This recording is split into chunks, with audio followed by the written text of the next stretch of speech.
Nous sommes à Paris, dans les bureaux de 21.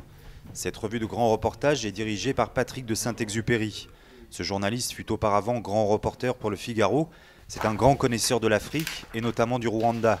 Il a couvert le génocide des Tutsis en 1994 et publié quelques années plus tard un livre qui soulève encore de nombreux débats. Il y aborde une question cruciale, le rôle de la France dans le génocide. Patrick de Saint-Exupéry, vous avez créé un livre intitulé « La France au Rwanda, l'inavouable ». Alors cet inavouable de la France au Rwanda, c'est quoi?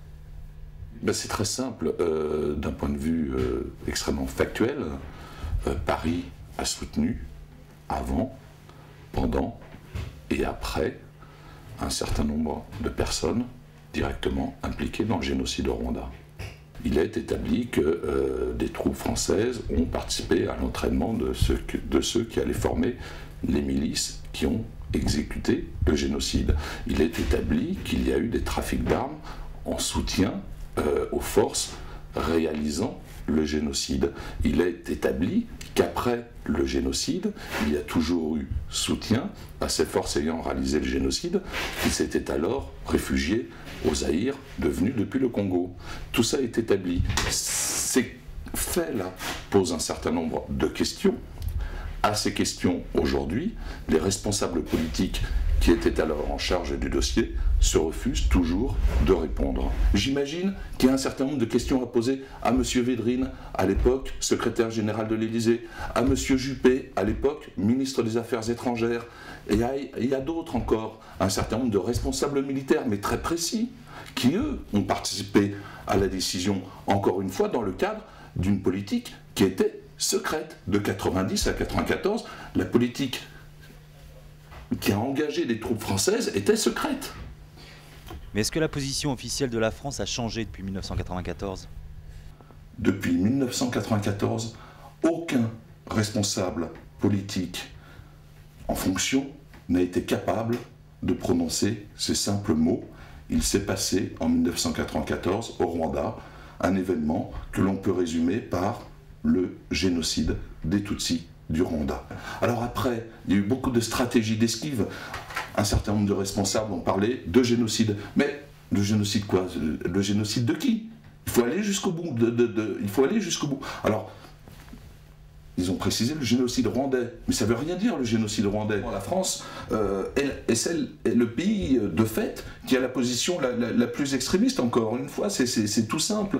L'ONU s'est excusée, a dit ce qui s'était passé. Les responsables de l'ONU ont dit, voilà, il s'est passé en 1994 le génocide des Tutsis du Rwanda et nous avons failli. Ils l'ont dit, ça a été acté.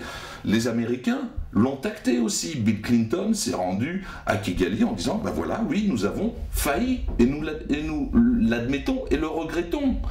Et en France, non. En France, la France reste dans sa superbe. Vous devriez nous dire merci d'être intervenu. Mais c'est stupéfiant. C'est incroyable d'arriver à ce genre de renversement total. Les responsables politiques français ont l'air terrifiés par ce débat sur la responsabilité de la France. Alors est-ce qu'on peut espérer que la vérité vienne de la justice? Une plainte sous X accusant la France de complicité de génocide a été déposée au tribunal militaire de Paris. À votre avis, est-ce qu'elle a une chance d'aboutir?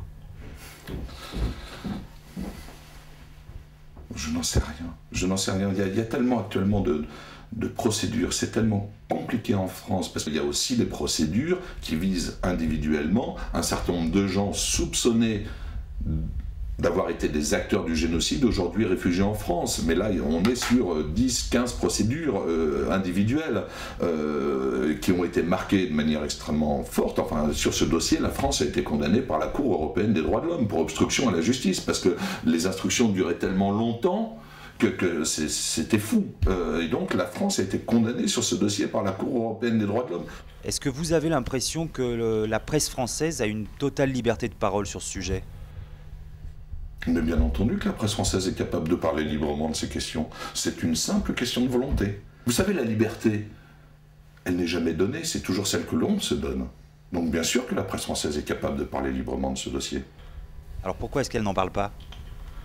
Je pense que la question est tellement forte qu'elle pose véritablement de gros problèmes et que c'est très difficile de l'aborder. Parce que, vous savez, lorsqu'on parle de complicité de la France, c'est quelque chose qui est terrible, enfin, que moi je ne peux pas admettre. Parce qu'encore une fois, vous, moi, je ne suis pas complice du génocide rwandais. Vous non plus. Enfin, c'est pas la bonne question, mais c'est une question qui fait peur. La bonne question, c'est Monsieur Védrine, tel général, tel responsable d'état-major, tel ministre des Affaires étrangères. Vous, expliquez-nous ce qui s'est passé. Dites-nous, répondez à nos questions. Mais ça n'est pas une question générale, c'est une question précise. La politique menée par Paris de 90 à 94 était une politique secrète. C'est une donnée fondamentale du dossier. Elle était secrète, donc elle a été mise en œuvre par un cercle restreint. Mais là, on parle de gens importants, qui ont toujours un rôle aujourd'hui et qui font tout pour éviter la discussion.